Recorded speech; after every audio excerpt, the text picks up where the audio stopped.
They found the Alpha King face down in his breakfast, silver foam bubbling from his lips, the third assassination attempt this month, and this time, the poison was winning. I didn't know any of this when I answered the phone that Tuesday morning. I was too busy staring at the eviction notice taped to my apartment door, trying to figure out how to stretch $17 across the next 2 weeks. Sage Thorne? The voice on the other end was crisp, professional, female. That's me. I wedged the phone between my ear and shoulder, fumbling with my keys. My employer requires a private chef. Your name came highly recommended. I almost laughed. Recommended? 6 months ago, maybe. Before the fire. Before the accusations. Before my name became poison in every kitchen in Seattle. I think you have the wrong person. You trained at the Culinary Institute. Worked under Marcus Chen at Ember. Specialized in herb integration and traditional cooking methods. She paused. You're also currently unemployed. My stomach dropped. Who is this? The position offers $75,000. For 3 months' work. I stopped breathing. That kind of money didn't exist, not for someone like me. Not for someone whose last restaurant became a crime scene. What's the catch? You'll live on site. You cannot leave without permission.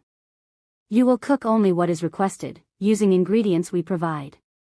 You will ask no questions about your employer or his household. Every instinct I had screamed this was wrong. Dangerous. Possibly illegal. When do I start? The car that picked me up the next morning was black, expensive, and had windows tinted so dark I couldn't see out. We drove for over 2 hours, leaving the city behind, plunging deep into forest so thick the trees formed a tunnel over the road. The woman who'd called me, Miss Pierce, sat across from me, her face unreadable. She was beautiful in a sharp, predatory way. Everything about her was precise. Her steel gray suit, her sleek black hair, the way she watched me like I was a problem to be solved.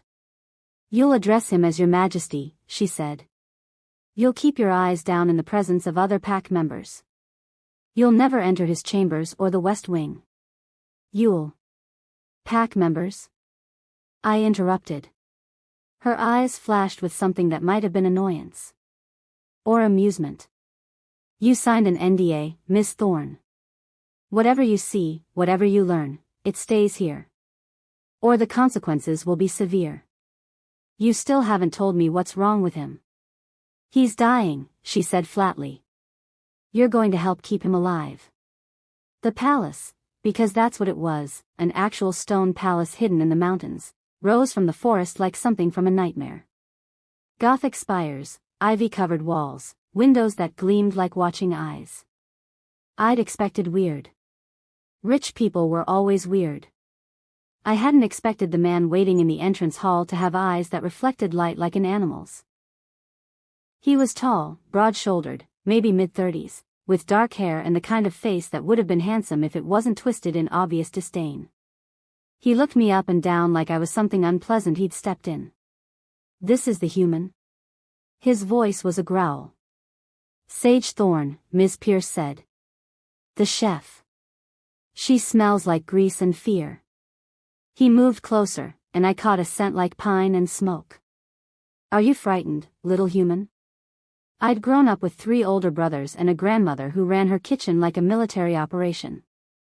I knew a bully when I saw one. Should I be? His eyes widened slightly. Then he smiled, and I saw teeth that were just slightly too sharp. Yes. Enough, Marcus. The voice came from the shadows at the top of the grand staircase. Everyone in the hall went still. The aggressive man, Marcus, actually took a step back. The figure that descended the stairs moved like liquid darkness. Even sick, even dying, Dominic Ashenfang radiated power. He was older than Marcus, maybe early 40s, with silver threading through black hair and eyes the color of amber. Handsome in a brutal, ancient way. He wore exhaustion like a cloak, shadows under his eyes, a tightness around his mouth that spoke of constant pain. But when he looked at me, I felt pinned. Examined. Dissected. You're the chef. Not a question. Yes. You understand the terms of your employment? Cook your food.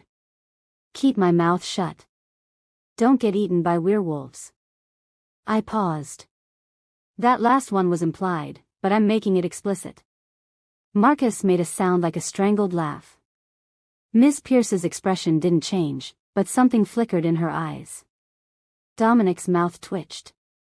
It might have been the ghost of a smile. You're either brave or stupid. I'm broke, I said. That tends to outweigh both. He studied me for a long moment. Show her the kitchen. If she survives the week, we'll discuss permanent arrangements. He turned and walked away, and I noticed the careful way he moved, like every step cost him something. What's wrong with him? I asked Miss Pierce quietly. Nightsbane poisoning, she said. An ancient toxin designed to kill our kind slowly. Every meal could be contaminated. Every drink. The symptoms worsen with each exposure. She looked at me directly. 3 chefs before you. 1 disappeared. 1 died. 1 went mad. And you hired me because you're human. Because you can't be controlled by pack politics or threatened by rival wolves. Because your food might be the one thing that can't be poisoned. She started walking toward what I assumed was the kitchen. Or because you're expendable. We'll find out which. The kitchen was enormous, all stone and copper and open flames. Industrial but somehow ancient. I ran my fingers along the counters, checked the ovens, examined the pantry. The ingredients were impeccable. Fresh herbs, quality meats, vegetables so fresh they must have been picked that morning. Someone knew what they were doing. What happened to the last chef? I asked the young woman who'd been assigned as my assistant. She couldn't have been more than 20, with nervous eyes and hands that shook when I spoke to her. He tried to run. The king's cousin found him at the border. She swallowed hard. They sent us his fingers. Perfect. Absolutely perfect. What does he like to eat? He barely eats anymore. The poison, everything tastes wrong to him. Like ash and metal. I thought about that. Nightsbane. An ancient poison. I pulled out my phone, no signal, of course, and tried to remember the obscure folklore my grandmother used to tell me. She'd been obsessed with old remedies, old stories. She'd had a spice blend she swore could purify anything. I'd thought she was eccentric. Now I wondered if she'd been something else. Get me a chicken, I said. A good one. And I need access to the herb garden. Dinner was served at 8. I wasn't allowed in the dining room. You don't have the rank, Marcus had sneered, but I could see through the service window. Dominic sat alone at an enormous table. He looked worse than he had that afternoon, pale, slightly shaking. When the servant placed my roasted chicken in front of him, he stared at it like it might explode. I'd kept it simple. Rosemary, thyme, garlic. And my grandmother's blend, the one I'd recreated from memory, the one that was probably just cinnamon and coriander and wishful thinking. He cut a small piece. Lifted it to his mouth. I held my breath. He chewed slowly. Swallowed. Waited. Then his eyes widened. He took another bite. Then another. In minutes, he devoured half the chicken, eating with an intensity that was almost violent. When he finally stopped, he sat back in his chair, breathing hard. Color had returned to his face. The tremor in his hands had steadied. Miss Pierce appeared beside me. What did you do?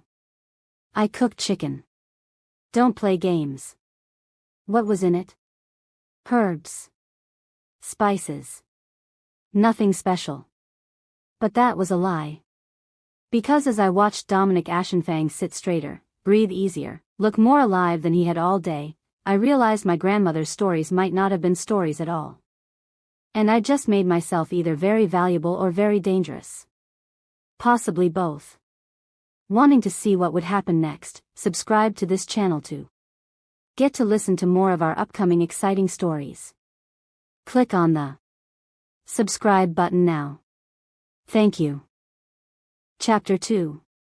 The first gift arrived 3 days after the chicken dinner. I found it on my workstation that morning, a wooden box, beautifully carved, filled with vanilla beans so fragrant they perfumed the entire kitchen.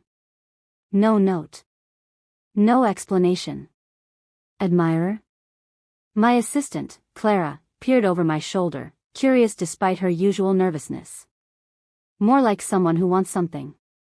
I closed the box, uneasy. In my experience, unsolicited gifts always came with strings attached. By then, I'd cooked 9 meals for the king. 9 meals he'd actually eaten. The palace was buzzing with it, the servants whispered in corners, the guards watched me with new intensity, and the other wolves looked at me like I was either a miracle or a threat. Probably both. I hadn't seen Dominic since that first dinner. His meals were collected by servants, delivered to his chambers or his office, and the empty plates came back scraped clean. Sometimes there were notes in sharp, angular handwriting, more of the lamb. Less salt on the potatoes. The soup was acceptable. High praise, apparently. Miss Pierce had moved me to better quarters, a suite in the east wing with actual furniture and a window overlooking the gardens. "You've earned an upgrade," she'd said. "Don't make me regret it." The implied threat was clear: keep the king alive, keep your comfortable room. Fail, and, well, I'd seen what happened to the last chef. I was examining the vanilla beans when Marcus appeared in the doorway.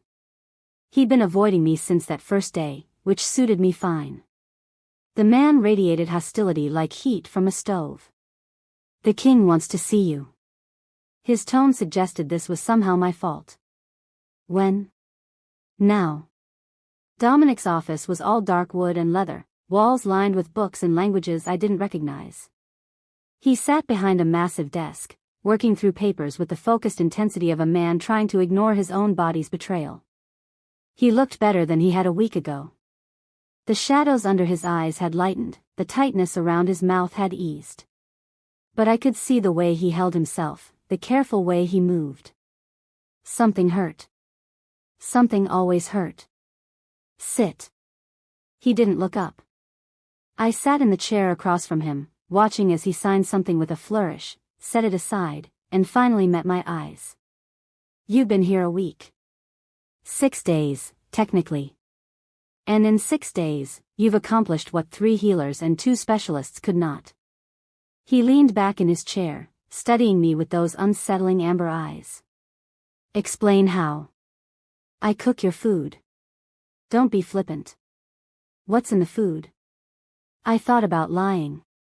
Thought about deflecting. But something in his gaze told me he'd know. "Herbs. Spices.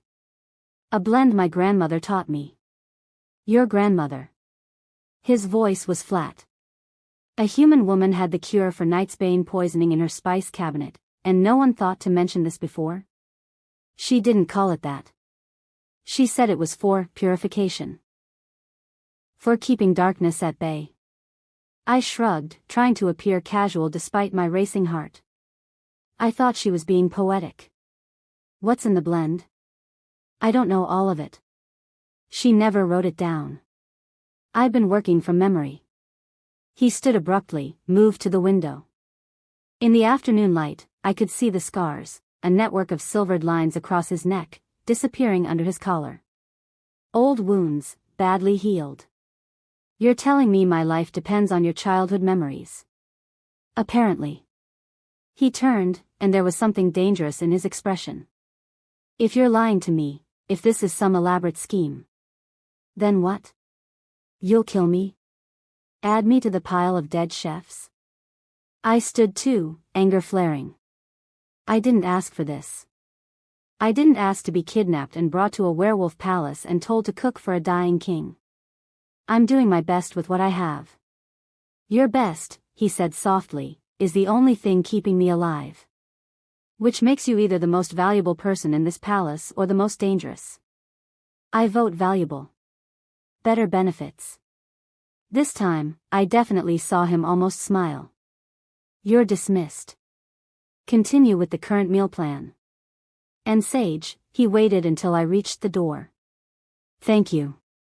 I looked back, surprised. He'd already returned to his desk, but there was something in the set of his shoulders that looked less rigid. Less alone. You're welcome, Your Majesty. The second gift appeared that evening, a silk scarf the color of moonlight, draped over my door handle. Beautiful, expensive, and completely inappropriate. I brought it to Ms. Pierce. Someone's leaving me presents. She examined the scarf with narrowed eyes. Lord Theron. Who? The king's cousin. Third in line to the throne, first in ambition. She handed it back. Be careful with him. I don't want his gifts. Then tell him yourself. He'll be at dinner tonight. The palace dining room was enormous, all vaulted ceilings and chandeliers made from antlers. I'd been summoned to observe, so you can see how your food is received, Miss Pierce explained, though I suspected the real reason was to remind everyone who was keeping their king alive. Dominic sat at the head of the table, looking regal despite his obvious discomfort.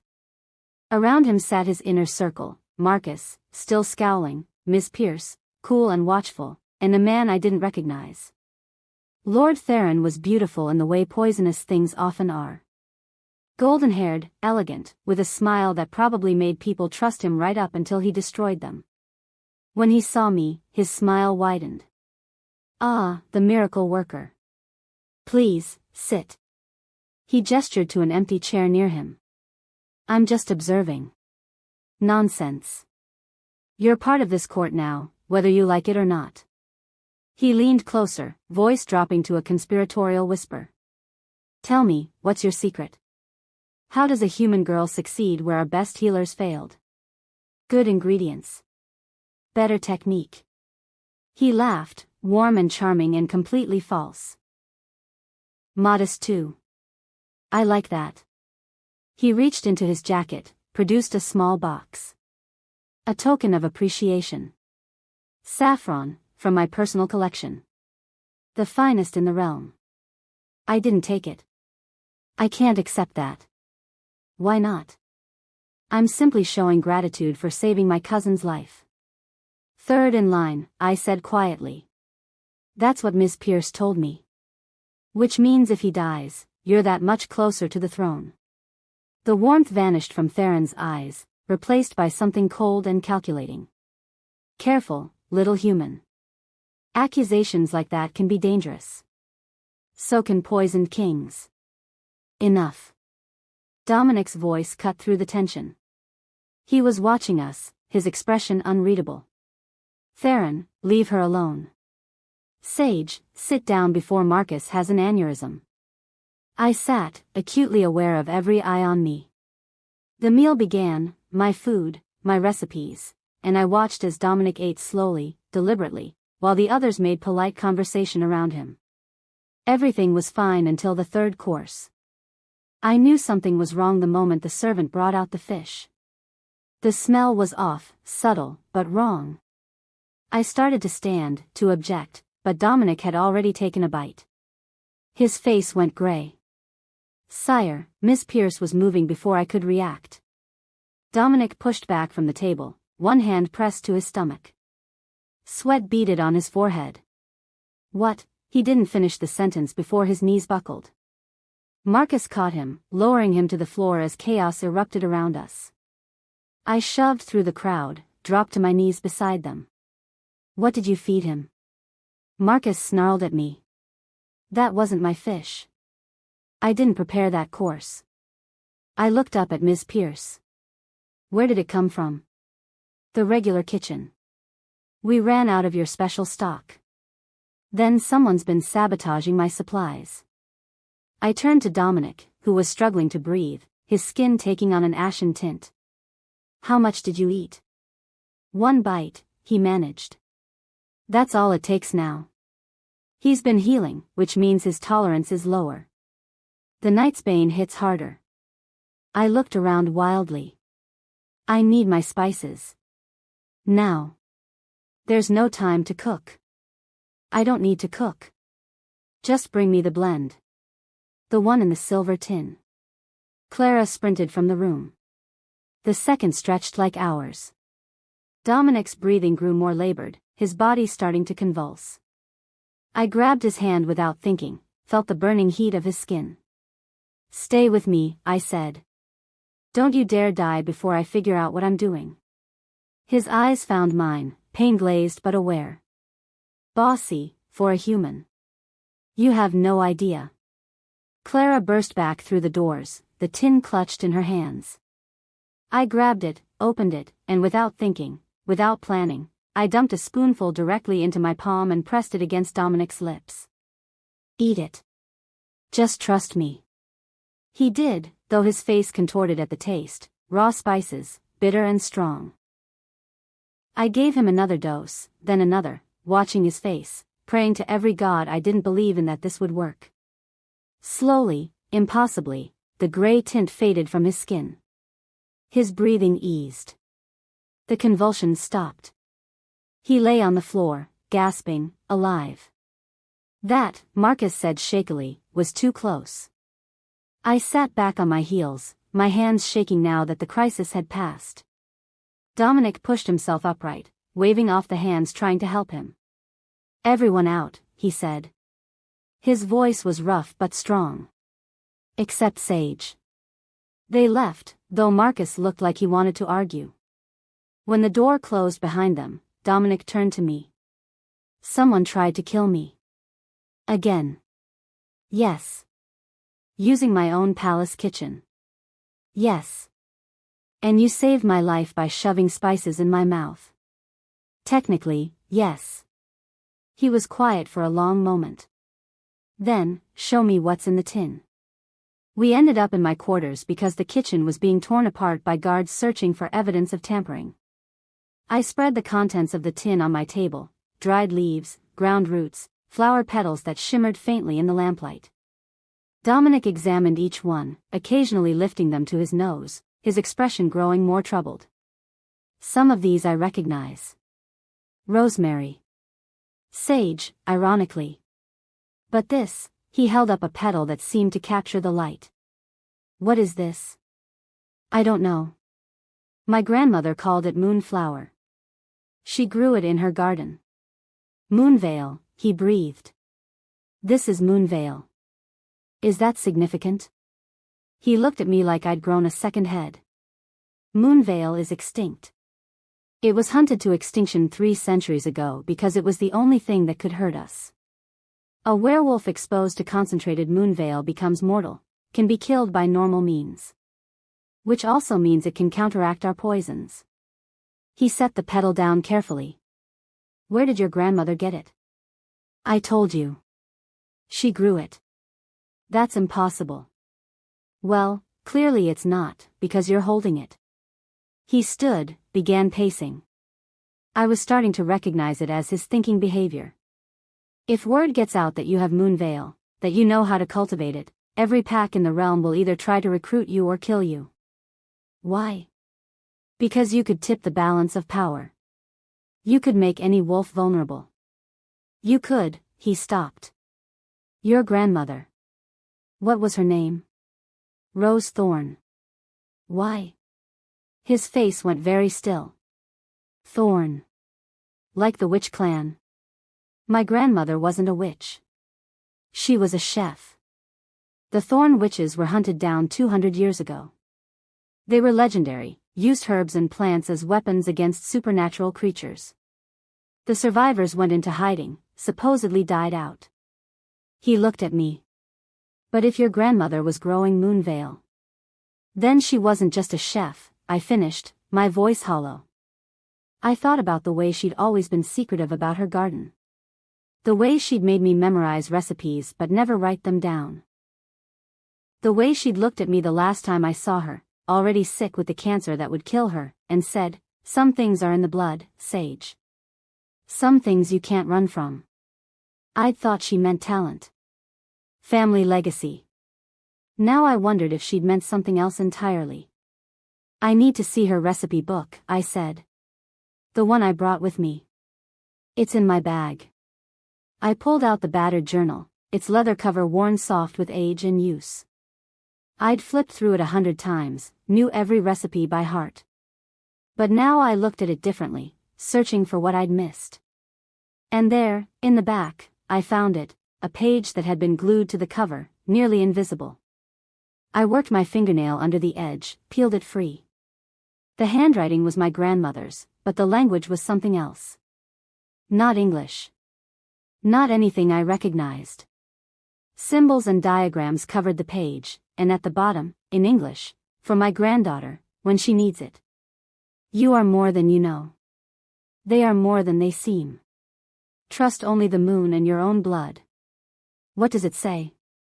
Dominic was reading over my shoulder, close enough that I could feel the heat radiating from him. I don't know. But these symbols. I traced them with my finger. They looked almost like recipes, measurements and instructions, but written in code.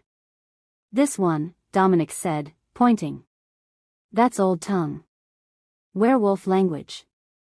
And this, he indicated another symbol. That's a warding sigil. Protection magic. My grandmother knew werewolf language? Your grandmother, he said slowly, was hunting werewolves. Or preparing to. He looked at me, and there was something almost like respect in his eyes. And she taught you everything she knew, disguised as cooking lessons. I thought about all those afternoons in her kitchen. The way she'd made me practice the same blend over and over until I could make it with my eyes closed. The stories she'd told while we worked, stories about wolves and witches, about poisons and cures, about the delicate balance between life and death. She'd been training me. For this. So what do I do? My voice sounded very small. Dominic was quiet for a moment. Then he reached out, covered my hand with his. His palm was warm, rough with calluses. You keep me alive. You decode that book. And you trust no one except, he paused. Except perhaps me. Why should I trust you? Because if I wanted you dead, you'd be dead already. And because you're the only thing standing between me and the grave, which means I have every reason to keep you safe. He squeezed my hand once, then let go. Starting tomorrow, you'll have guards. You'll eat nothing you don't prepare yourself. You'll sleep with your door locked. That sounds like a prison. That sounds like staying alive. He moved toward the door, then stopped. Your grandmother sounds like she was a remarkable woman. She was. She'd be proud of you. After he left, I sat with the journal in my lap, staring at the coded page. My grandmother had been a witch. I was apparently some kind of hereditary supernatural chef. And the only thing keeping an ancient werewolf king alive was a recipe I'd learned at age 10. Perfect. Absolutely perfect.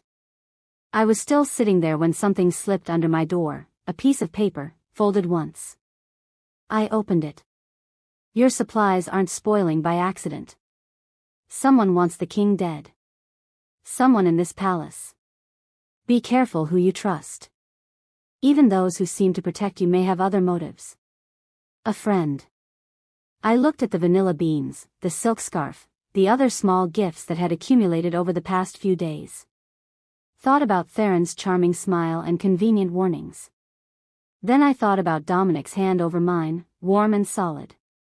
The way he'd said perhaps me like he wasn't entirely sure he should be trusted either. I locked my door, pulled out the journal, and began trying to decode my grandmother's secrets.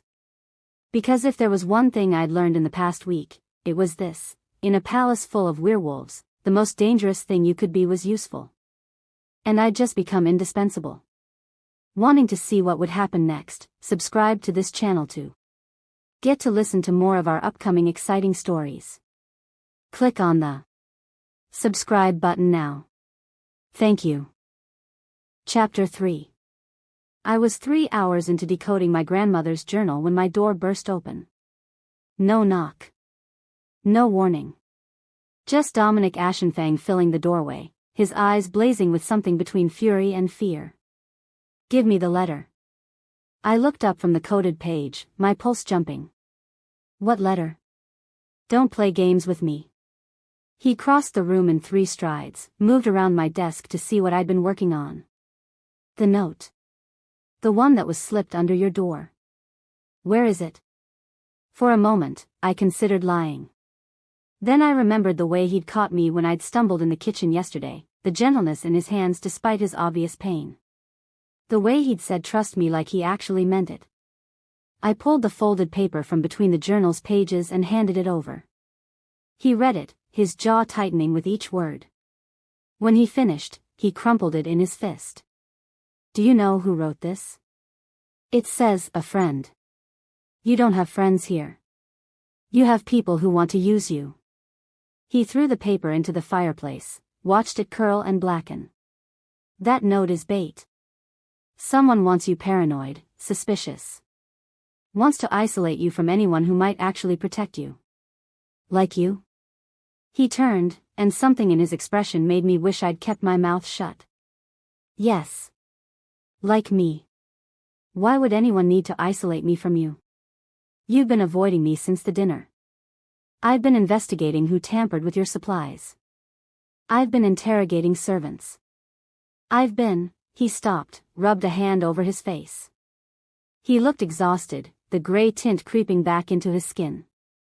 I've been trying to keep you alive, which is harder than you'd think in a palace where half the residents want me dead. Then tell me the truth. I stood, faced him across the desk. What's really happening here? I have been telling you the truth. Partial truth. Convenient truth. I picked up the journal, held it between us like evidence. You knew about the moon veil, didn't you? That's why you hired me specifically. Not because I'm human. Not because I'm outside pack politics. Because my grandmother was a thorn witch, and you needed what she taught me. The silence stretched between us, heavy and damning. Yes, he finally said. I knew. The admission hit like a physical blow. How long? From the beginning.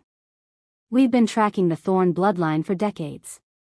When your name appeared on a list of available chefs, and your application mentioned your grandmother's special recipes. He shrugged. It seemed worth investigating. So you lied to me. Used me. I hired you.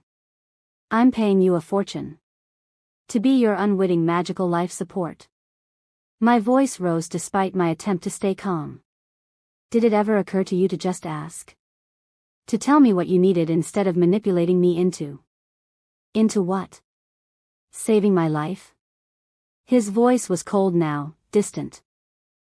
Forgive me for not leading with, hello, I'm a cursed werewolf king and I need your extinct magical flowers to not die. That tends to send humans running. I'm not running. Not yet. He moved to the window, his back to me. In the moonlight, I could see the tension in his shoulders, the careful way he held himself. Everyone runs eventually. When they realize how dangerous this is. How dangerous I am. What do you mean, cursed? I asked quietly. The Night's Bane, you said it was assassination attempts. I lied about that too. His laugh was bitter. The Night's Bane isn't being added to my food. It's already in me. Has been for 15 years. I stared at his back, trying to process this. That's impossible. You'd be dead. I should be. Would be, if I were fully human or fully wolf. But I'm caught between, strong enough to survive, not strong enough to heal. He turned, and his eyes held something raw and painful. 15 years ago, I fought in the border wars.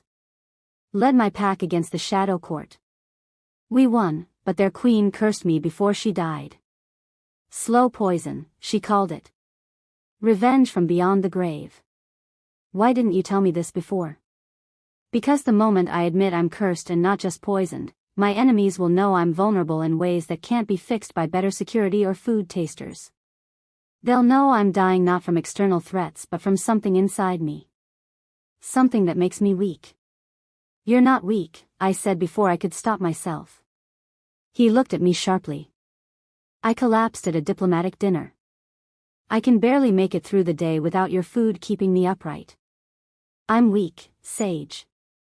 And in my world, weakness is death. I thought about the scars on his neck, the way he favored his left side, the exhaustion that never quite left his eyes. How much time do you have? Without your cooking? Weeks, maybe. With it? He shrugged. I don't know. Longer. But there's a limit to how much even Moonvale can do against a curse this old. The hopelessness in his voice made something in my chest ache. My grandmother's journal, maybe there's something in there. A cure, or at least something that could help more than just the symptoms. Maybe. He didn't sound convinced. Or maybe this is just delaying the inevitable. You're giving up? I'm being realistic. No, you're being a coward. The words came out harsher than I intended, but I didn't take them back. You're so busy preparing to die that you're not actually fighting to live. His eyes flashed dangerously. You know nothing about what I've fought for. Then tell me. Stop hiding behind this stoic king act and actually talk to me like I'm a person instead of just another tool you're using. You want me to talk? His voice dropped to something dark and dangerous. Fine. I've watched 3 mates die because of my curse. I've outlived 2 heirs. I've spent 15 years pushing away everyone who tried to get close because the curse feeds on connection, on emotion, on anything that makes me feel human. The more I care about someone, the faster the poison spreads. So yes, I'm distant. Yes, I'm cold. Because it keeps people alive. I felt the blood drain from my face. You've lost 3 mates. And I won't lose a 4th. He said it like a vow. Which is why whatever you're thinking, whatever you're feeling when you look at me, stop. The curse won't just kill me. It'll kill anyone I bond with. I couldn't finish the sentence. Because I had been thinking. Had been noticing the way he moved, the rare moments when his guard dropped and I saw the man beneath the crown. You're assuming a lot about my feelings. I can smell it on you. Fear and attraction, all tangled together. He moved closer, and I forced myself not to step back. You want to help me. Maybe you're even starting to care. That's why you're angry about the lies, not because I used you, but because you wanted it to be real. You arrogant. Am I wrong? I wanted to tell him yes. Wanted to maintain my anger, my sense of betrayal. But standing this close to him, seeing the pain he tried so hard to hide, I couldn't. No, I whispered. You're not wrong. Something shifted in his expression. Softened. He reached out like he might touch my face, then stopped himself. Sage. Your Majesty. Miss Pierce's voice came from the doorway, sharp with urgency. The council is demanding an audience. Lord Theron has formally challenged your fitness to rule. Dominic's hand dropped. The softness vanished, replaced by cold authority. When? Now. They're waiting in the throne room. He looked at me one more time, something desperate in his eyes. Then he turned and walked away, his shoulders squared like a man going to war. I wasn't invited to the council meeting, but I went anyway. Stood in the shadows of the throne room's gallery, watching as Dominic faced down the assembled wolves. Lord Theron stood at the center of the opposition, golden and gleaming, his voice carrying through the vast space. We all saw you collapse at dinner. Saw the human girl feed you herbs like a sick dog. This is not the image of strength our people need. My health is not up for debate, Dominic said. His voice was steady, but I could see the tension in his stance. Everything about you is up for debate when you're the Alpha King. Theron gestured to the assembled wolves. We have enemies at our borders. The Shadow Court's remnants are regrouping. The humans are developing new weapons. We need a leader who can fight, who can defend our territory. Not a dying wolf clinging to a throne he's too weak to hold. Murmurs of agreement rippled through the crowd. Marcus stepped forward, his hand on his sword, but Dominic waved him back. Are you challenging me, cousin? I'm questioning whether you should be challenged. Whether putting you down might be a mercy. Theron's smile was gentle, almost kind. It made me want to punch him. You've served our people well. But maybe it's time to rest. The Blood Moon Festival is in 3 days, Dominic said. Tradition demands I prove my strength then. If you want my throne, Theron, you'll wait until the proper time. And if you're too weak to participate in the festival? Then you'll have your chance to challenge me properly. Until then, shut up and sit down. It should have been a victory. Should have put Theron in his place. But I saw the way the other wolves looked at Dominic, speculative, calculating. Smelling weakness like blood in the water. The meeting ended, and the wolves dispersed. I slipped from the gallery, heading back toward my quarters, when someone grabbed my arm. Theron. Of course. You shouldn't have been there, he said, though he didn't sound angry. Humans aren't allowed in council sessions. Good thing I'm just a chef, then. No one important. On the contrary. You're the most important person in this palace. He was still holding my arm, his grip gentle but firm. You're keeping him alive. Which means you have power, whether you realize it or not. I don't want power. Everyone wants power. They just call it different things. Safety. Security. Control over their own fate. He leaned closer, his voice dropping to an intimate whisper. I could offer you those things. Protection from the politics you're caught in. A way out when this all falls apart. Why would you do that? Because I like you. Because you're clever and brave and you deserve better than to be caught in the crossfire when my cousin finally succumbs to his curse. His thumb traced a small circle on my wrist. And because when I take the throne, I'll need allies I can trust. I pulled my arm free. I'm not looking for a new employer. Not yet. But you will be.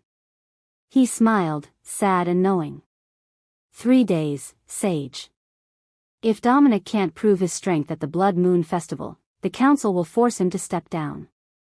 And then where will you be? He walked away before I could answer, leaving me standing in the corridor with a cold knot of dread in my stomach. I found Dominic in the training yard, beating the hell out of a practice dummy.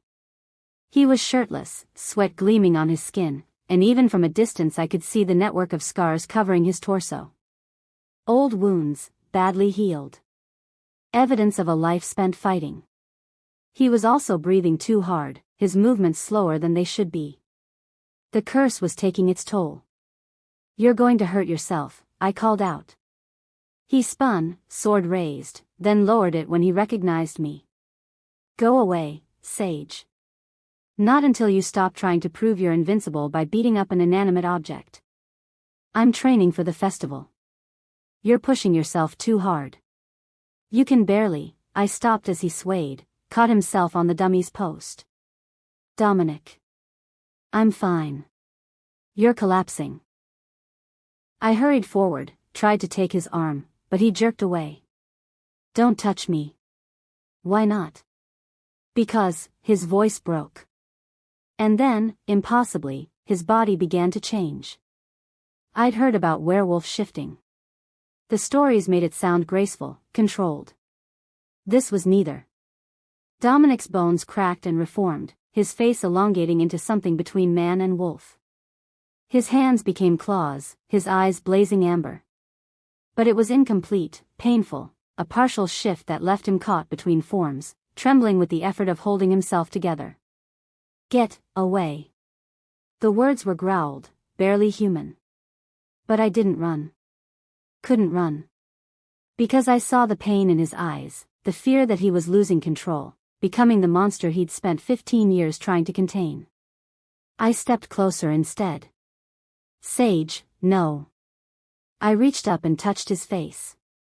Just a gentle touch, my palm against the fur-covered cheek that was still somehow his. The world exploded into light. Power surged through me, through us, hot and bright and terrifying. The moon veil in my blood reacted to his curse, to the dark magic eating him from inside. It felt like fire and ice and electricity all at once, like every cell in my body was being rewritten. Dominic roared, or tried to, but the sound cut off as the light intensified. I felt our heartbeats synchronize, felt something ancient and powerful snap into place between us. When the light faded, we were both on our knees in the dirt. Dominic had shifted back to fully human, gasping. And on his right hand, glowing faintly silver, was a mark, intricate, beautiful, like a wolf made of moonlight. I looked down at my own hand. The same mark glowed on my palm. What? I started. No. Dominic stared at his hand in horror. No, no, no. This can't, this isn't. What did we do? He looked up at me, and for the first time since I'd met him, I saw genuine fear in his eyes. We started a mate bond. Partial, but... He shook his head. Every wolf in the palace is going to know. They're going to smell it, see the marks. They're going to know you're mine. I'm not yours. Tell that to the magic that just bound us together. He stood, backed away from me like I was dangerous. Like I was the curse. This is exactly what I was trying to prevent. The curse will target you now. It'll spread to you through the bond. Then we break it. You can't break a mate bond. You can only, he stopped, his face going pale. You can only complete it or let one person die. The weight of those words settled over us like a shroud. So either I die, or you die, or we. I couldn't finish the sentence. Complete the bond. Become true mates. And condemn you to share my curse until it kills us both. His laugh was hollow. Congratulations, Sage. You just signed your own death warrant by trying to help me. He walked away, leaving me kneeling in the dirt with a glowing mark on my hand and the taste of magic on my tongue. Behind me, I heard whispers. Turned to see a dozen wolves watching from the palace windows, their eyes wide with shock. The human chef had been marked by the Alpha King. And in 3 days, at the Blood Moon Festival, everyone would know. If you're still listening to this story up to this point, why don't you subscribe to this channel to continue getting impactful daily stories like this?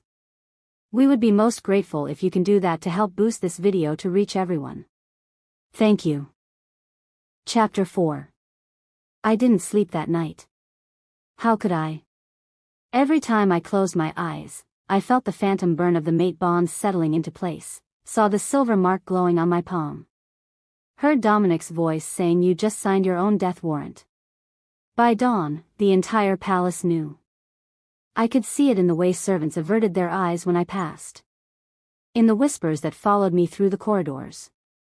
In the way Marcus stood outside my door like a guard, or a jailer, his expression unreadable. His Majesty wants to see you, he said when I emerged. Not a request. Does he? The sooner we figure out how to break this bond, the better for everyone. Marcus's tone suggested he'd prefer a more permanent solution, one that involved me disappearing entirely. Lead the way. Dominic's private study was smaller than his office, more intimate. Books covered every surface, maps pinned to the walls, and in the corner, a desk piled with papers. He stood at the window, still as stone, and didn't turn when I entered. You can go, Marcus. The beta hesitated, then left, closing the door with a decisive click. The silence stretched. I counted to 30 before my patience snapped. If you're going to ignore me, I have cooking to do. I've been researching mate bonds. His voice was carefully neutral. Specifically, how to break incomplete ones. Something in my chest twisted. And?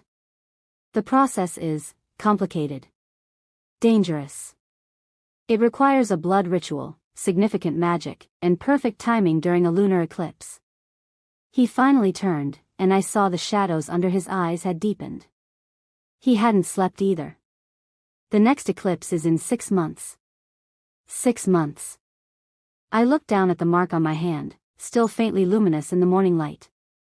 What happens to us until then? The bond will strengthen. You'll start feeling what I feel, pain, mostly. My emotions will bleed into yours. Eventually, if we don't complete it or break it, it'll drive you mad. He said it matter-of-factly, like he was discussing the weather. The curse will target you too. Not immediately, but soon. So I have 6 months to lose my mind and start dying from your curse, and then we can maybe break the bond in a dangerous ritual that might kill us both anyway. Yes. I laughed, sharp and bitter. Well, at least I'm being well compensated. This isn't a joke. I know it's not a joke. The anger I'd been holding back erupted. I know this is serious and dangerous and completely insane. But you don't get to act like you're the only one suffering here. You don't get to make unilateral decisions about breaking this bond without even asking what I want. What you want is irrelevant. This bond will kill you. Maybe I should get to decide what risks I'm willing to take with my own life. You don't understand what you're saying. You don't understand what the curse does. Then explain it to me. Stop treating me like I'm made of glass and actually talk to me. He moved so fast I barely saw it, suddenly right in front of me, his hands gripping my shoulders. You want to know what the curse does? It eats everything good inside you. Every hope, every moment of happiness, it turns them into poison. My first mate, Elena, died screaming in her sleep because the curse gave her nightmares so vivid her heart stopped. My second, Jacob, went mad and threw himself from the highest tower. My third, his voice cracked. My third, I killed myself, to spare her the slow death. I stared at him, horror and heartbreak warring in my chest.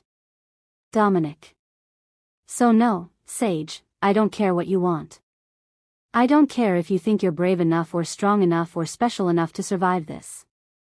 You're not. No one is. He released me, stepped back. We're breaking the bond. That's final. You don't get to make that choice for me. I'm the Alpha King. I make every choice. Then you're a coward and a tyrant. I headed for the door, needed to get out before I said something worse. And you're wrong. I am strong enough. I'm my grandmother's granddaughter, and she hunted things like you. So if I want to keep this bond, if I want to find another way, you can't stop me. I slammed the door behind me, heard something crash inside the study, thrown, probably, and kept walking. Marcus fell into step beside me. That went well. Shut up. He's trying to protect you. He's trying to control me. There's a difference. I turned to face him. You were there, in the war. You know what happened to him. Marcus's expression shuddered. I know he came back different. Cursed. And I know that everyone he's tried to love since has died because of it. My grandmother hunted werewolves. Did you know that? I'd heard rumors about the thorn line. Why would she hunt your kind? Same reason anyone hunts anything. Fear. Revenge. Protection. He studied me. Why does it matter? Because I think she had a specific reason.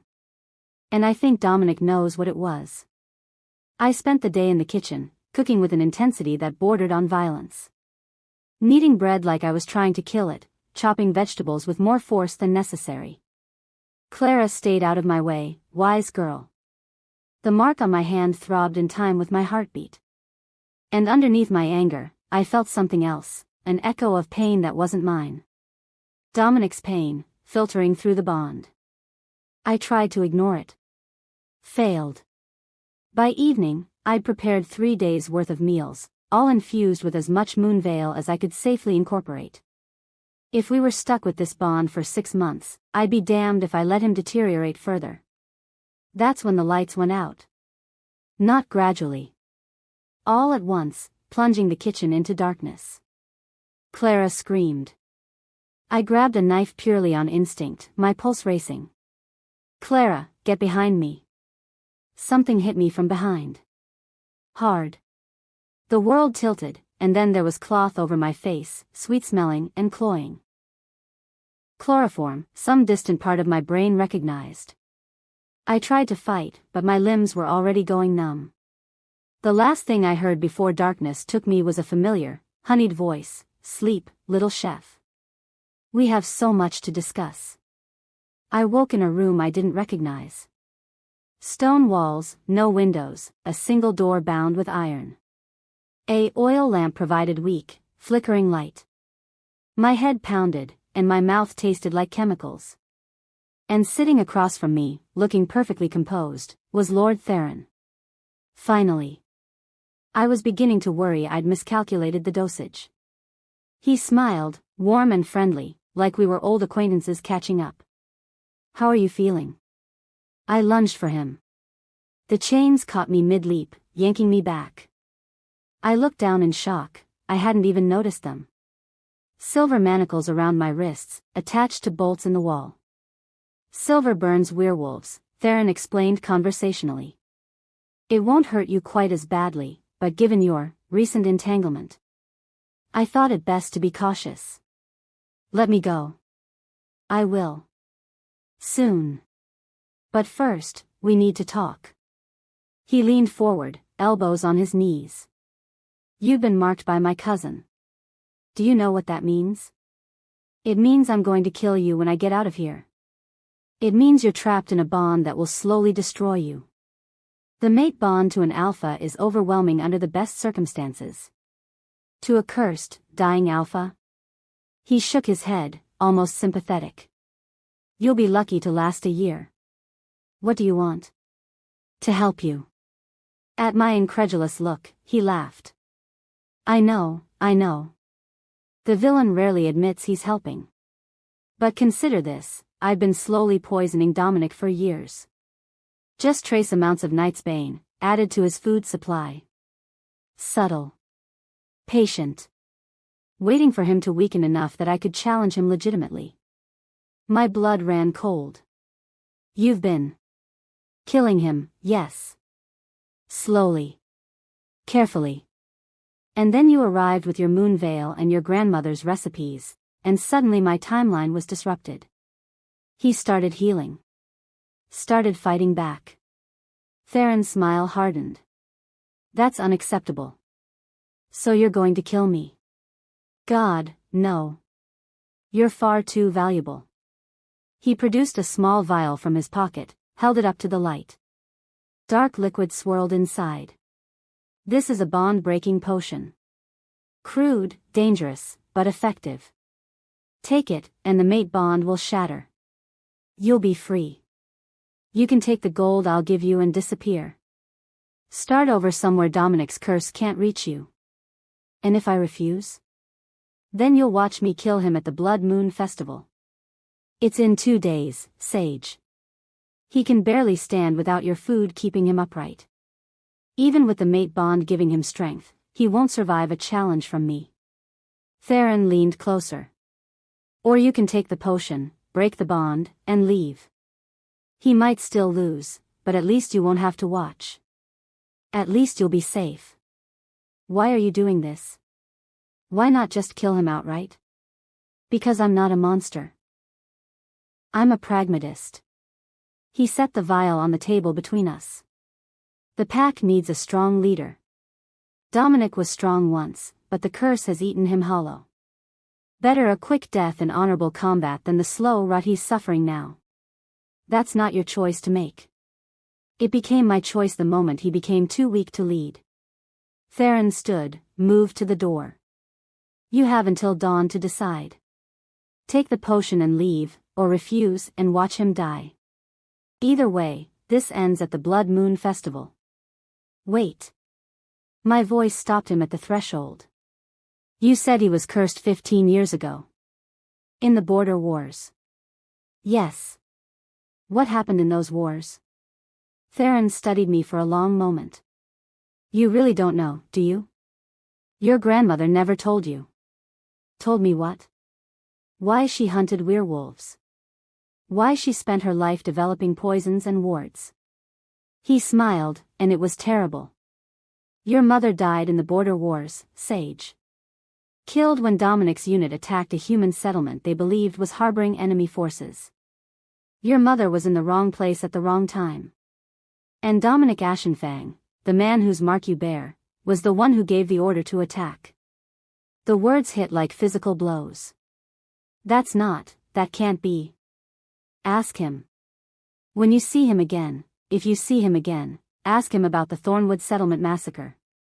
Ask him about the civilians who died. Ask him if he remembers a woman named Rose's daughter. Theron opened the door. Your grandmother hunted werewolves because one took her daughter from her. And that werewolf is your mate. He left, the door closing with a final, terrible click. I sat in the darkness, the vial glinting on the table, and felt the mate bond pulse with Dominic's distant anguish. He'd felt my fear when I was taken. Was probably tearing the palace apart looking for me right now. The man who might have killed my mother. I don't know how long I sat there. Hours, maybe. Long enough for the oil lamp to burn low, for my wrists to start bleeding where the silver manacles rubbed. Long enough to make a decision. I picked up the vial, felt its weight in my palm. Such a small thing to break a magical bond. Such an easy escape. Then I threw it against the wall, watched it shatter, watched the dark liquid soak into the stone. Because here's what Theron didn't understand, I was Rose Thorne's granddaughter. And my grandmother had taught me more than just recipes. She'd taught me that sometimes the most poisonous thing in your life is the story you tell yourself about who you're supposed to hate. I closed my eyes, focused on the mate bond, that silver thread connecting me to Dominic. Felt his pain, his fear, his desperate searching. And underneath it all, something else. Regret. Shame. The weight of 15 years of guilt. Whatever he'd done, whatever mistakes he'd made in war, he'd been carrying them ever since. The question wasn't whether he deserved forgiveness. The question was whether I was strong enough to give it. I pulled against the chains, felt the silver burn my wrists. The pain sharpened my focus. I thought about my grandmother's journal, the coded pages I'd been studying. She'd written about more than just poisons and cures. She'd written about power. About will. About the magic that lives in blood and bone and choice. I thought about Moonvale, about the way it had reacted to Dominic's curse, creating the mate bond in the first place. That wasn't random. That was my magic, my bloodline, recognizing something in him worth saving. Worth fighting for. The mark on my palm began to glow. Not the soft silver of before, this was bright, fierce, burning like a star. The light spread up my arms, and I felt the moon veil in my blood wake up, respond to my will. The silver manacles cracked. Not broke, I wasn't that strong yet, but cracked. Weakened. I pulled harder, ignoring the pain, and the chains snapped free from the wall. I was on my feet, breathing hard, my wrists still bound but no longer tethered. The mark on my hand blazed so bright I could barely look at it. And through the mate bond, I felt the exact moment Dominic felt my surge of power. His shock. His hope. His absolute terror. I'm coming, I thought at him, not sure if he could hear me through the incomplete bond. And then we're going to talk about what you did. What we both did. And what we're going to do next. I kicked open the door, literally, because my hands were still chained, and stepped into the corridor beyond. Time to find my way out of whatever dungeon Theron had stashed me in. Time to confront the Alpha King about the worst thing he'd ever done. And time to decide if loving someone meant forgiving the unforgivable, or if some wounds cut too deep to ever heal. The mate bond pulsed with Dominic's location, north, above me, close now. He was coming for me just as surely as I was fighting my way to him. We met in the middle, in a stone corridor lit by torches, both of us breathing hard and bleeding and bound by magic neither of us fully understood. Sage, he started. Did you kill my mother? I asked. And watched the truth shatter across his face like breaking glass. Yes, he said. God help me, yes. If you're still listening to this story up to this point, why don't you subscribe to this channel to continue getting impactful daily stories like this? We would be most grateful if you can do that to help boost this video to reach everyone. Thank you. Chapter 5. Yes. God help me, yes. The words hung between us like a death sentence. I stared at Dominic, at the man whose mark I bore, whose pain I felt through the bond, whose life was tangled with mine in ways I still didn't fully understand. Blood ran from a cut above his eye. His shirt was torn. He'd been fighting his way to me. The man who killed my mother had been fighting his way to me. Tell me, I said. My voice didn't shake. I was proud of that. Tell me everything. Sage, we don't have time. Then talk fast. He closed his eyes, and through the bond one felt the weight of memory crash over him. Over us. The Thornwood settlement. 15 years ago. We had intelligence that it was a supply depot for the Shadow Court. Weapons, soldiers, planning raids on our territory. He opened his eyes, and they were haunted. The intelligence was wrong. It was just a settlement. Humans trying to survive in the middle of a war they never asked for. And you attacked anyway. We were already committed when we realized. Already inside the walls. The settlement defenders fought back. They thought we were the enemy. We thought they were confirming our intelligence. His voice was hollow. By the time we understood the mistake, 23 people were dead. Your mother was one of them. 23. 23 lives ended because of bad information and worse timing. Did you kill her yourself? I don't know. The honesty in those words was somehow worse than a lie. It was chaos. Fire and blood and screaming. I gave the order to attack. Whether my blade or someone else's took her life, does it matter? I'm responsible either way. I wanted to hate him. Wanted the rage to come roaring up and burn away this impossible connection between us. But all I felt was a terrible, aching grief, for the mother I barely remembered, for the man who'd been carrying this guilt for 15 years, for both of us caught in the wake of a war neither of us had wanted. My grandmother knew, I said. That's why she developed the poisons. The wards. She was hunting you. I know. When I realized who you were, who your grandmother was, he laughed, bitter and broken. It felt like justice. Like maybe her granddaughter would finally succeed where she failed. Maybe you'd be the one to end me. Is that what you want? To die? I don't know what I want anymore. He stepped closer, and I saw the chains still on my wrists, the blood on my skin. Fury flashed across his face. Theron did this. Theron told me about my mother. About the war. He thought it would break me.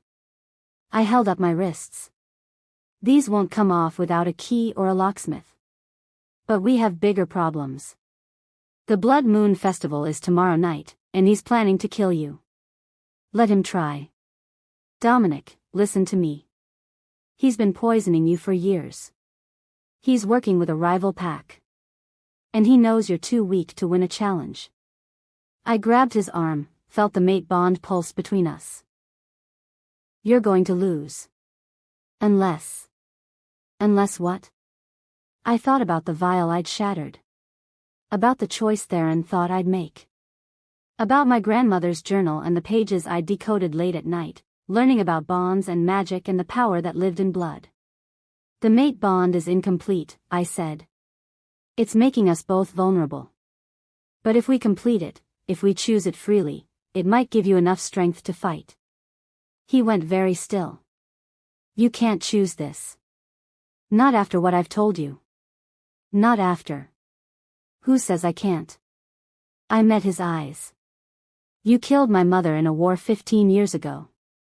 It was terrible and tragic and unforgivable. But you've been punishing yourself ever since. Pushing everyone away, refusing to be saved, carrying guilt like a weapon turned inward. I touched his face, felt him tremble.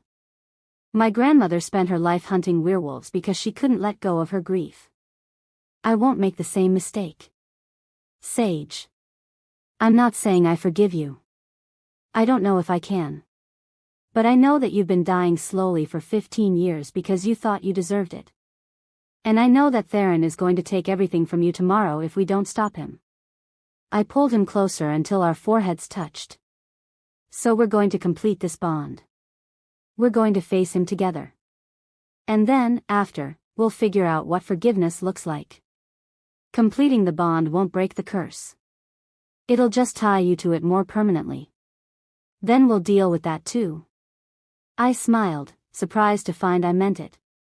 I'm my grandmother's granddaughter, remember? I've got magic in my blood and poison in my veins. If anyone can survive being bonded to a cursed Alpha King, it's me. He kissed me then. Desperate and gentle and tasting like blood and hope. The mate bond flared between us, not complete but stronger, preparing for what came next. When we pulled apart, he was smiling. Barely, but it was there. You're terrifying, you know that? I've been told. I held up my chained wrists. Now get these off me. I have work to do. We spent the night in my quarters, safer than his, less predictable. Marcus stood guard outside while I worked, surrounded by my grandmother's journal, my spices, and a plan that was probably going to kill me. Dominic watched from across the table, his expression growing more alarmed with each ingredient I measured out. That's going to poison you. That's the idea. I added another pinch of moon veil to the mortar, ground it with the pestle. The flower released its signature glow, bright and cold. The mate bond works both ways. Whatever's in my blood flows to you through the connection. So if I flood my system with enough moon veil, it'll flood mine too. Sage, that's insane. The concentration you're talking about will hurt like hell, yes. Might kill me, possibly. But it'll also complete the bond and break your curse at the same time. I looked up at him. Unless you have a better idea? He didn't. We both knew it. I kept working, following recipes my grandmother had written in code, combining them in ways she probably never intended. The moon veil was the base, the flower that could hurt werewolves or heal them, depending on the dose. To that I added wolfsbane for binding, sage for clarity, rosemary for protection. And my own blood. Just 3 drops, but enough to tie the magic to me specifically. The mixture glowed in the bowl, silver and dangerous and beautiful. When do you take it? Dominic asked quietly. At the festival. During the challenge. When you need it most. I poured the mixture into a vial, stoppered it carefully. The bond has to be completed willingly, with full knowledge of the consequences. So I need you to understand, if this works, we're tied together permanently. My life, your life, all tangled up. No going back. And if it doesn't work? Then at least we tried. I set the vial down, moved around the table to him. Dominic, I need you to promise me something.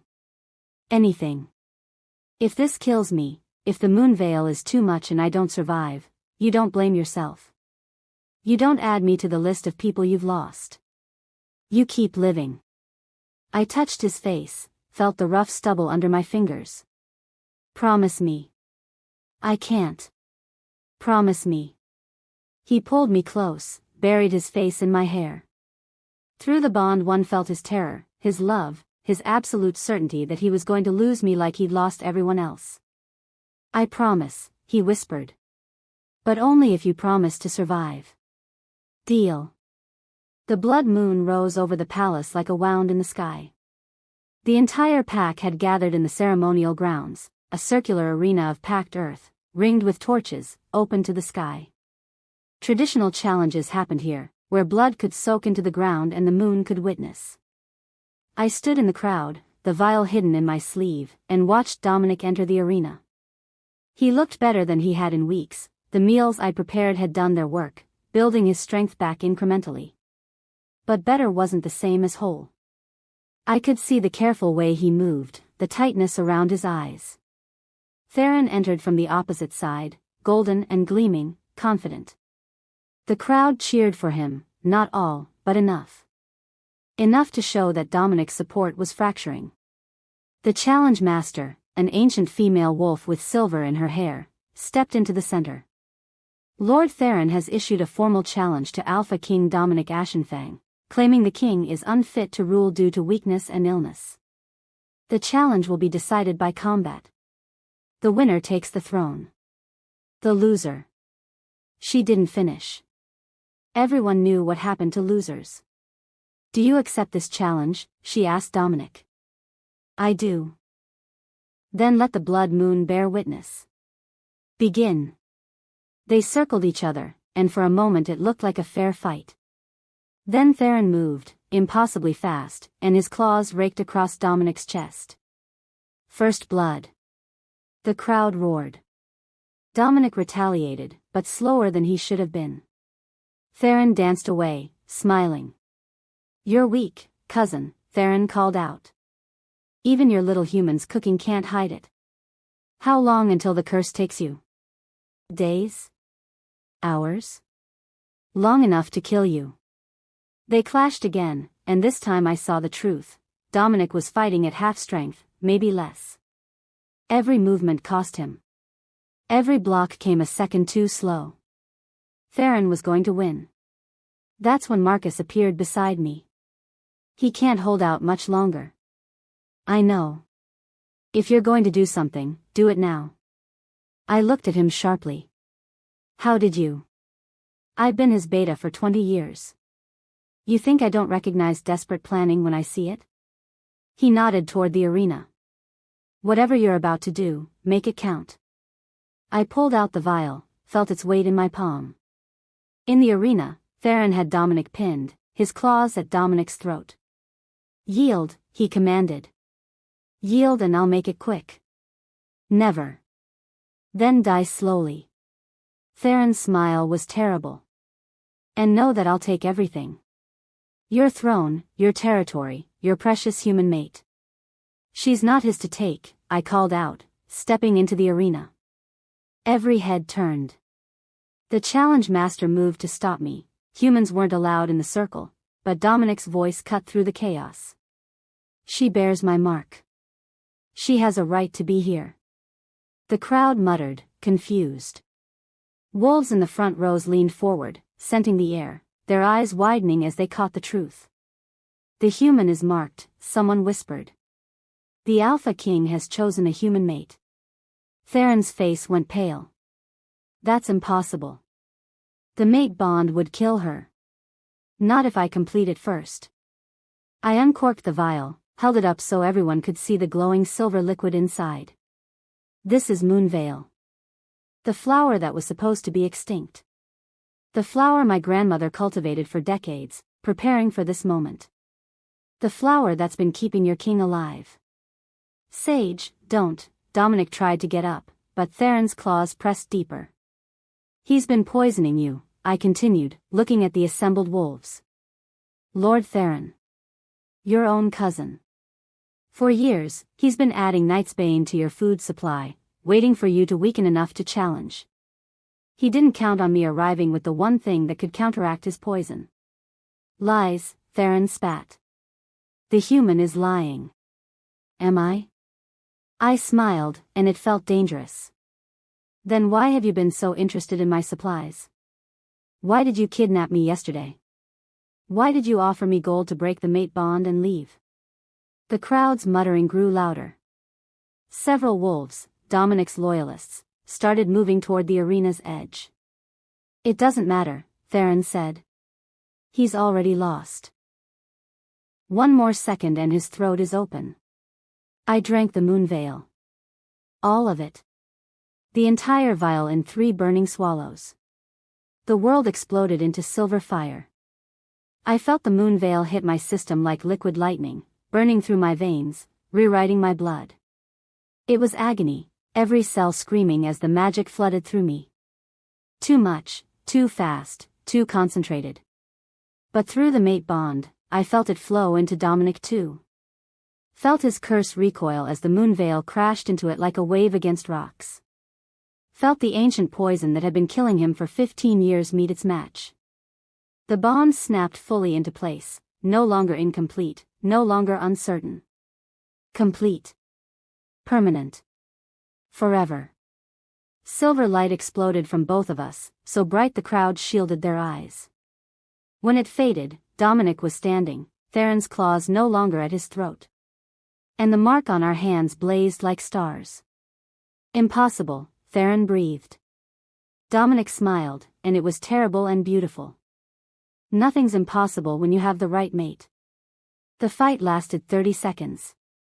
Dominic moved like he used to, fast, powerful, fully in control. The curse was gone, burned away by Moonveil and mate magic and sheer desperate love. He was the Alpha King again, in full strength, and Theron never stood a chance. When it ended, Theron was on the ground, Dominic's claws at his throat. Yield, Dominic commanded. I won't, I can't. Then you've chosen death. Dominic looked up at the crowd. Lord Theron conspired with rival packs to take our territory. He poisoned your king for years. He betrayed everything we stand for. His voice carried across the arena. The penalty for treason is death. Does anyone object? Silence. Even Theron's supporters stayed quiet. Then it's decided. Dominic's claws flexed. Any last words? You think you've won, Theron gasped out. But there are others. Others who know what she is, what her grandmother was. His words cut off as Dominic's claws found his throat. I looked away. Didn't need to see it. Could feel it through the bond, Dominic's grim satisfaction, his relief, his sorrow that it had come to this. When I looked back, Theron was still gone. And I was on my knees, gasping, because the moon veil was still burning through me and my human body was never meant to hold this much magic. Dominic was beside me instantly, pulling me into his arms. Sage, stay with me. It's too much, I managed. Blood dripped from my nose, copper-sweet and wrong. The dose, I miscalculated. No. No, you're not dying. Not after everything. But we both knew the truth. The moon veil that had saved him was killing me. The magic that broke his curse was more than my human body could process. I was dying the same way he had been, slowly poisoned by the very thing trying to save me. There's one way, Dominic said desperately. He looked up at Marcus, who'd entered the arena. The bite. If I turn her. It's never worked on someone already dying, Marcus said grimly. The transformation requires strength the body doesn't have. It'll kill her faster. Then we do nothing and she dies anyway. Dominic looked at me, and I saw the same terror in his eyes I'd felt when I decided to drink the moon veil.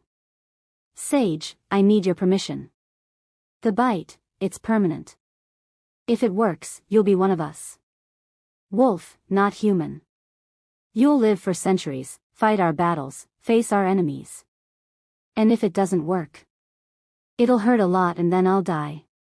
Got it. I smiled despite the blood on my lips. Do it. You don't have to decide right now. Dominic. I cupped his face with shaking hands. I chose you when I drank the moon veil. I chose this bond, this life, this impossibly complicated future. So bite me already before I die from your stalling. He kissed me first. Gentle, despite the blood and pain.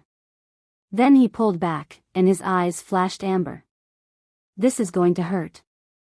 Everything hurts. At least this might actually help.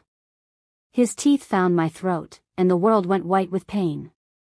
The transformation took 3 days. I didn't remember most of it, just fevered dreams and agony and Dominic's voice calling me back every time I started to drift away. Later, he told me I'd screamed for the first day, convulsed for the second, and on the third day, finally gone still. He'd thought he'd lost me.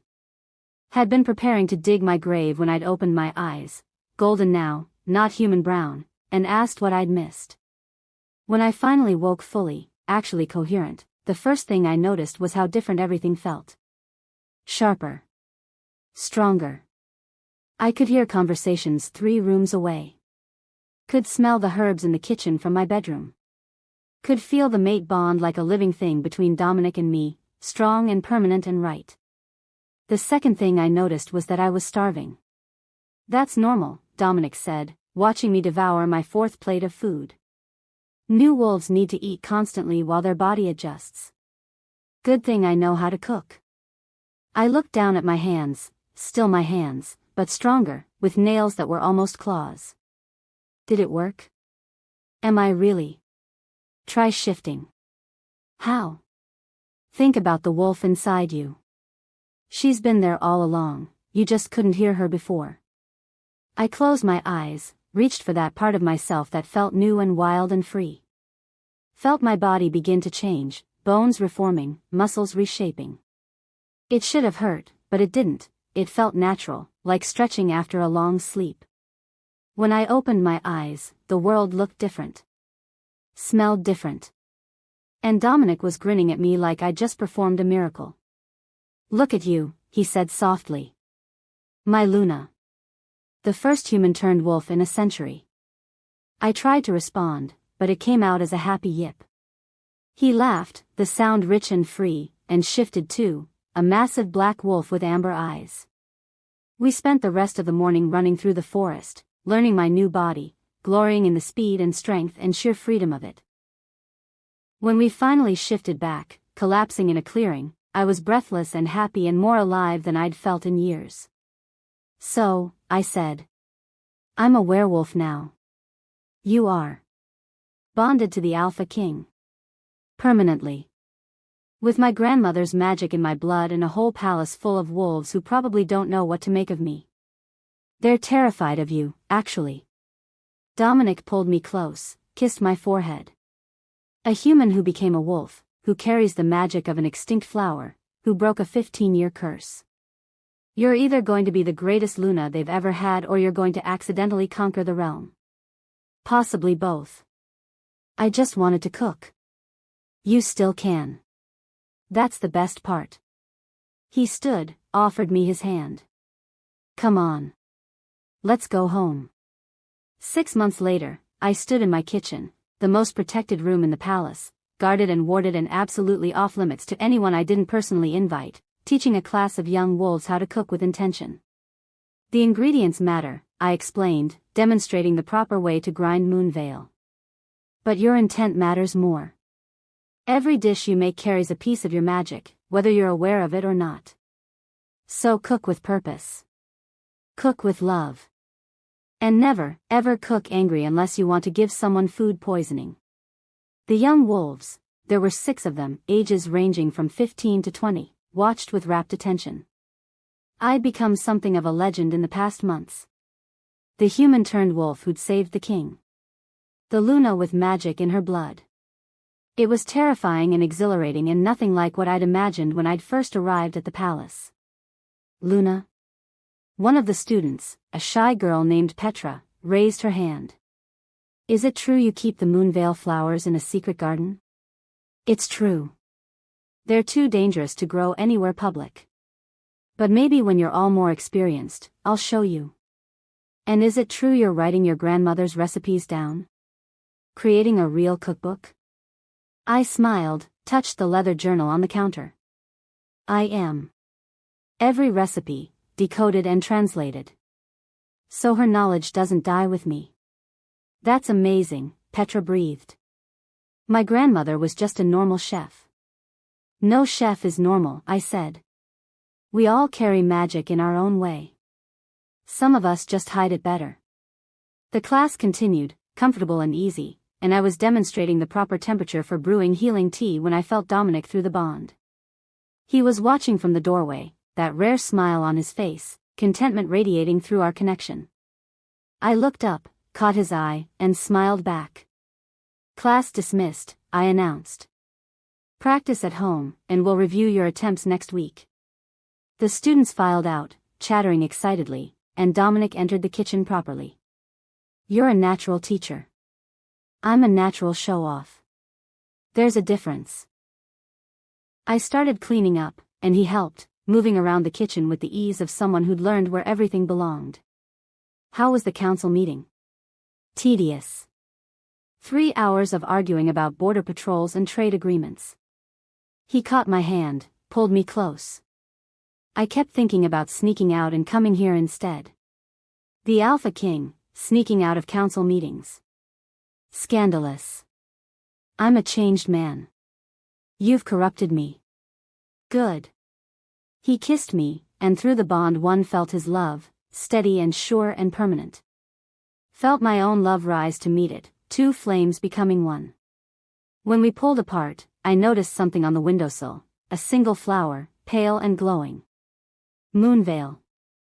But I hadn't put it there. Dominic. I picked it up carefully. Did you bring this? No. I thought you did. We looked at each other, and through the bond one felt his sudden alertness, the shift from contentment to wariness. The flower had been placed deliberately. Recently. And attached to the stem was a piece of paper, folded small. I opened it with shaking hands. The handwriting was elegant, ancient, and somehow familiar. Dearest Rose's granddaughter. Your grandmother and I were old friends once, before the war, before the betrayals. She hid something for me, something precious, and now that you've inherited her magic, I believe you can help me find it. I'm coming to collect what's mine. We have so much to discuss about your family's true history. About the debt your grandmother owed. About the power you've only begun to tap. Until we meet. E. I stared at the letter, my blood running cold. E, I whispered. Dominic, 15 years ago, the Shadow Court Queen who cursed you. What was her name? His face went pale. Elena. Elena Shadowmere. He looked at the letter. But she's dead. I watched her die. Did you? I held up the Moonveil flower. Or did you watch her disappear, assuming she was dying? Through the bond, I felt his growing horror. Felt my own fear rise to match it. Somewhere in the shadows, an old enemy was watching. Waiting. Collecting Moonveil flowers and whispering my grandmother's true name.